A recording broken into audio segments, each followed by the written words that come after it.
जय हिंद, सत श्री अकाल, आदाब। मेरा नाम है शादाब। देश के तमाम अहम मुद्दों पर चर्चा करने के लिए हमारे साथ मौजूद हैं प्रोफेसर कुलदीप मलिक।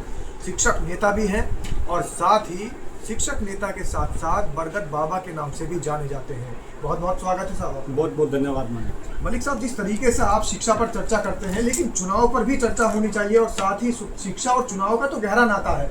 हाल ही में बिहार के नए मुख्यमंत्री चुन लिए गए हैं, उनकी शिक्षा को लेकर के सवाल या निशान लगाए जा रहे हैं। क्या मानते हैं आप? जी देखिए, इस देश का सबसे बड़ा दुर्भाग्य है और दुर्भाग्य ये कि खास तौर से अगर अभी आप रिसेंटली बिहार की बात करें, बिहार पूरे देश के अंदर मेरे ख्याल से उत्तर प्रदेश के बाद सबसे बड़ा राज्य है और उस राज्य के जो मुख्यमंत्री है उनकी शिक्षा को लेकर सवाल उठाए जा रहे हैं। और मैं तो यहाँ तक सुना कि 7वीं फेल इंसान है सम्राट चौधरी जी, जो बिहार के मुख्यमंत्री बने। भाई अपने आप में बहुत ही सोचनीय और बहुत ही गंभीर विषय है। अगर इस तरीके से 7वीं फेल, तो मैं मेरे ख्याल से अनपढ़ ही अगर बोलूं तो कोई अतिशोक्ति नहीं होगी। अगर अनपढ़ आदमी किसी राज्य के मुख्यमंत्री बनेंगे और फिर देश में नेतागिरी करेंगे तो ये देश कैसे चलेगा।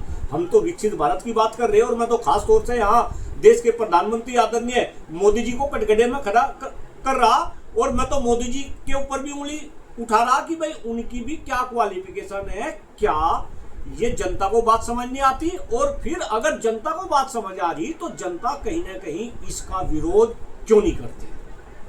देखिए मलिक साहब, जनता विरोध इसलिए नहीं करती है क्योंकि कोई प्रावधान नहीं है शिक्षा का, राजनीति के लिए कोई मानक नहीं बनाया गया है, सांसद के लिए कोई पात्रता नहीं है।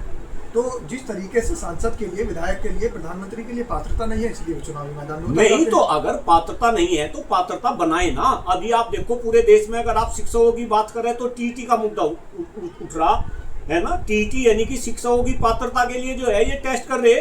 तो ऐसे ही अगर आप देश के अंदर कोई एमपी चुन रहे तो भाई वहां पे एमपी की भी पात्रता हो। आप देश के अंदर अगर विधायक चुन रहे तो विधायक के लिए भी पात्रता हो। देश के अंदर मैं तो कह रहा प्रधानमंत्री भी चुन रहे तो प्रधानमंत्री के ऊपर भी जो है पात्रता हो।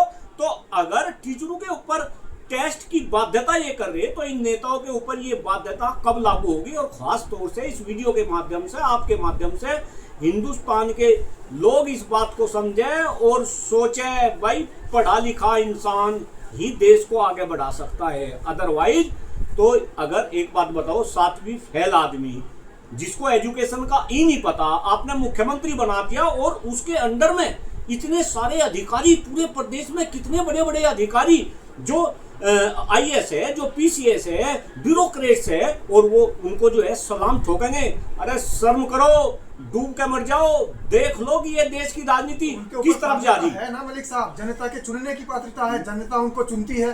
जनता ने जिसको चुना है वही तो जाकर के मंत्री बनेगा, वही आके सांसद बनेगा, वही आगे नहीं, मैं आपकी बात से बिल्कुल सहमत हूँ कि भाई जनता ने चुन के भेजा और फिर कहीं ना कहीं विधायक दल का जो है वो नेता बने तो वो एक प्रक्रिया अलग है। लेकिन मैं कह रहा शिक्षा तो सबके लिए जरूरी है। शिक्षा तो अगर आप सरकारी क्षेत्र में एक पियोन की बात करें, आप जो है किसी भी डिपार्टमेंट में किसी भी नीचे से लेकर क्लर्क से लेकर, मतलब ये है कि चपरासी तो पात्रता से रखा जाता है, उसके लिए मानक है। हाँ बिल्कुल, मंत्रियों के लिए मानक, मंत्रियों के लिए कोई मानक नहीं, मुख्यमंत्री के लिए कोई मानक नहीं, प्रधानमंत्री के लिए कोई मानक नहीं। और मैं तो खुद अपनी बात कर रहा श्रीमान जी, आपने अभी शिक्षक नेता के रूप में मेरे को इंट्रोड्यूस करा।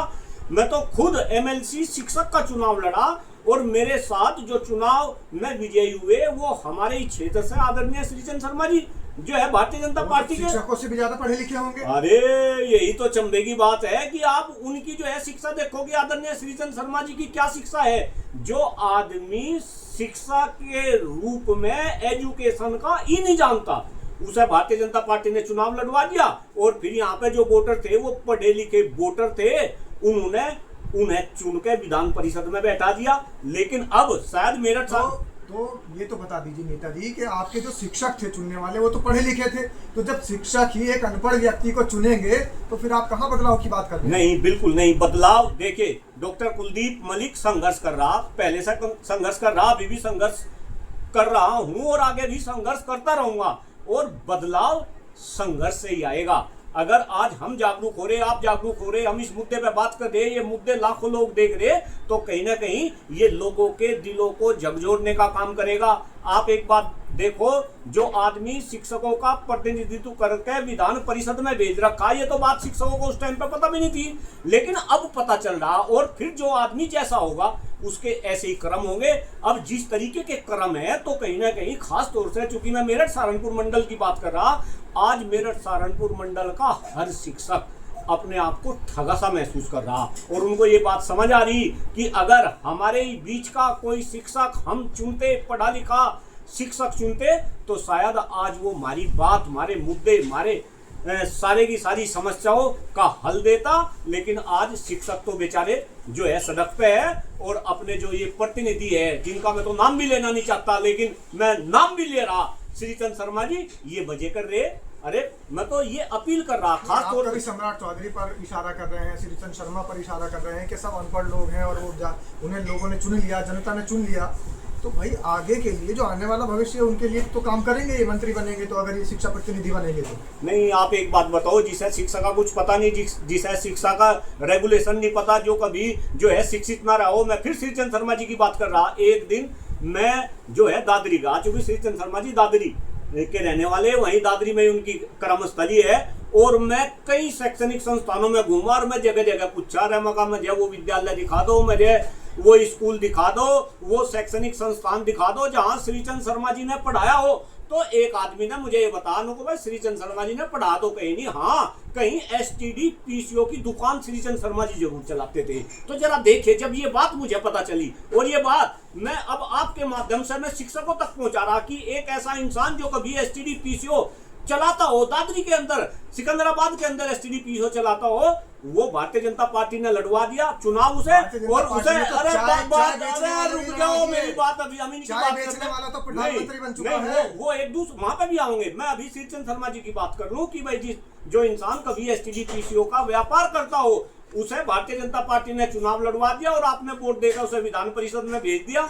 यानी कि इसका कहीं ये मतलब तो नहीं कि भारतीय जनता पार्टी किसी भी ऐरे गहरे नफ्तु खेरे को चुनाव में उतार देगी और आप अंधभक्त बन के उसे जितवा दोगे और वो फिर आपके ऊपर राज करेगा। और अगर आप ऐसा करेंगे तो आपको ये परिणाम भुगतने पड़ेंगे, जिस तरीके के परिणाम आज आप भुगत रहे। क्योंकि आदरणीय श्रीचंद शर्मा जी तो किसी की भी बात नहीं करते, वे प्राइवेट क्षेत्र में काम करने वाले शिक्षकों की बात नहीं करते, वो सरकारी क्षेत्र में काम करने वाले शिक्षकों की बात नहीं करते, और जो कारनामे श्रीचंद शर्मा जी ने करे वो कभी आगे बात करेंगे। अभी तो चुनाव आएंगे, पता बताएंगे जनता को किस तरीके के घोटाले और बस किस तरह की क्या क्या काम श्रीचंद शर्मा जी ने करे, बताएंगे, आगे बताएंगे। पब्लिक है, सब जानेगी, धीरे धीरे जागरूक होगी पब्लिक। और आने वाले समय में जो कमी मेरठ सहारनपुर मंडल के शिक्षकों ने करी, आने वाले समय में ऐसी मुझे उम्मीद है कि इस कमी को ये शिक्षक, ये प्रबंधक सुधारेंगे और शायद अच्छे लोगों को राजनीति में लेकर आएंगे, उनको हम बढ़ावा देंगे।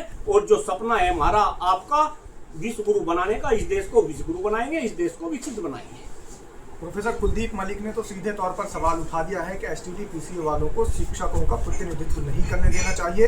ऐसे ही हमारे देश के प्रधानमंत्री की डिग्री पर भी सवालिया निशान खड़े हो रहे हैं लगातार। और बिहार के जो अभी नवनियुक्त मुख्यमंत्री बने हैं सम्राट चौधरी, उनकी भी डिग्री को लेकर के हाहाकार मचा हुआ है, उनकी पढ़ाई को लेकर के भी बातें चल रही हैं। तो आप लोगों से यही कहना है कि आप प्रोफेसर कुलदीप मलिक की बातों को किस तरीके से लेते हैं, कमेंट के माध्यम से अपनी राय जरूर रखें। क्या अनपढ़ व्यक्ति के हाथों में ही अपना प्रतिनिधित्व देना चाहिए?